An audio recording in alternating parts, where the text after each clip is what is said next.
C'est l'un des meilleurs complexes au monde en termes d'équipement, d'installation, de positionnement, de localisation du complexe. Dans un milieu, bien sûr, comme vous le savez, que le complexe il est dans un milieu forestier. On est à la forêt Marmora, c'est la plus grande forêt en Afrique du Nord, c'est 133 000 hectares. Pour les activités au complexe, on a 26 équipes nationales, garçons et filles, et toutes catégories confondues, qui en permanence, qui sont en stage, en stage au complexe. En plus que ça, bien sûr, il y a toutes les autres activités qui sont liées au football, bien sûr, à savoir tout ce qui est formation.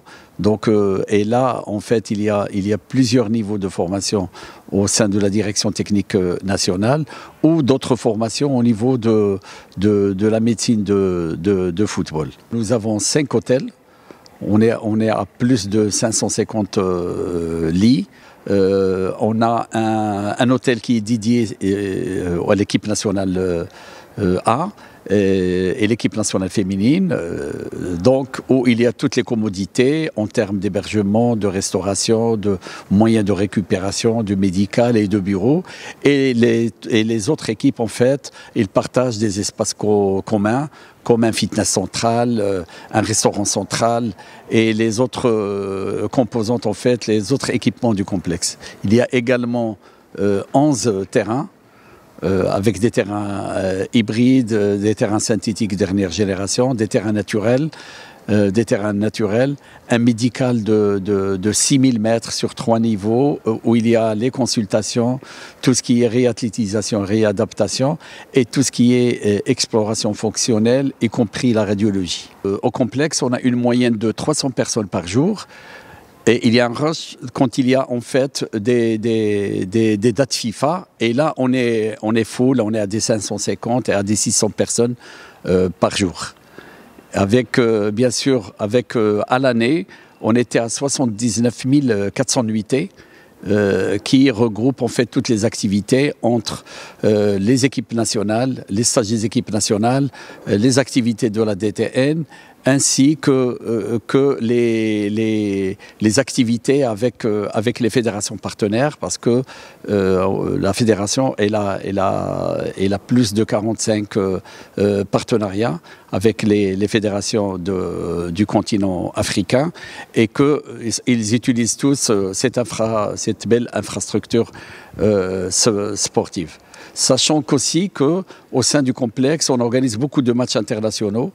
Et ces matchs internationaux, en fait, dans les équipes nationales, toutes les catégories confondues, les filles, les garçons, les jeunes, ils bénéficient des matchs internationaux qu'on organise sur place, des équipes d'Europe, de France, de Brésil, de Russie, un peu partout, et bien sûr, et du continent africain. Et on a une moyenne de 140 à 150 matchs internationaux par an qu'on organise sur place. Le secret d'une bonne pelouse, c'est d'abord une bonne planification de toutes les activités en fait, plus une maintenance qui est continue, parce qu'on ne peut pas laisser des terrains, c'est-à-dire pour longtemps sans qu'ils ne soient pas entretenus. Donc même entre les séances d'entraînement, on fait de la maintenance, sachant que également nous avons 2 variétés de gazon au complexe. Donc on a une variété qu'on appelle le Bermuda, où on met en été, et nous avons le raie gras en fait qui est semé ou sursemé en fait en hiver. Et comme ça donne une continuité en fait de la qualité de la pelouse. Il y a toute une harmonisation entre les différents départements et il y a une complémentarité, sachant que même la conception du complexe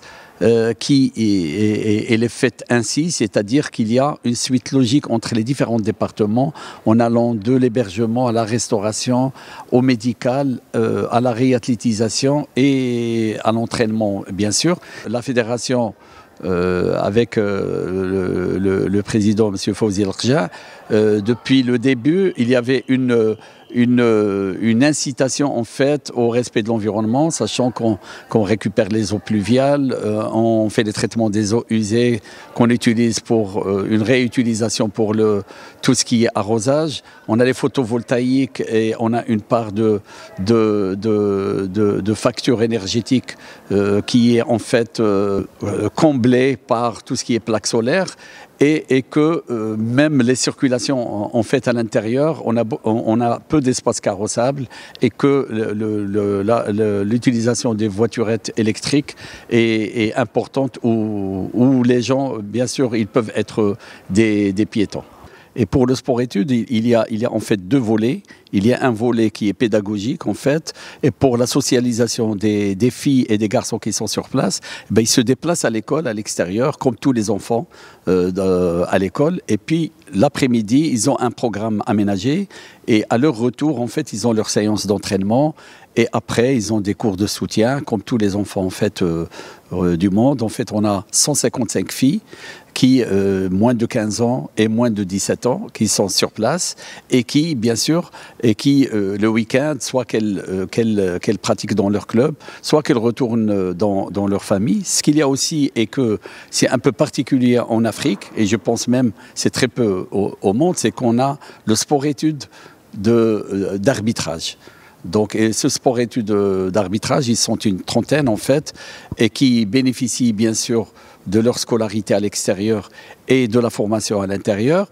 Et ils ont aussi beaucoup de pratiques, sachant que, comme je l'avais dit tout à l'heure, on a beaucoup de matchs internationaux et c'était une bonne occasion en fait pour la pratique de leur futur métier et que, bien sûr, c'était dans un optique, Inch'Allah, de les voir rayonner dans des compétitions internationales et dans les coupes du monde. Pour les marges d'amélioration au niveau du complexe, c'est que la fédération, elle est sur des projets de digitalisation de toutes les activités, sachant qu'on a un data center au complexe, donc, et que, bien sûr, la fédération, elle peut bénéficier de toutes les données, les utiliser, les corréler avec les différents départements en termes du médical, d'entraînement, de données personnelles des joueurs qui peuvent être, bien sûr, être utilisées par les équipes nationales, toutes les catégories, et également, bien sûr, à faire des benchmarking, des comparatives avec d'autres équipes nationales à l'international.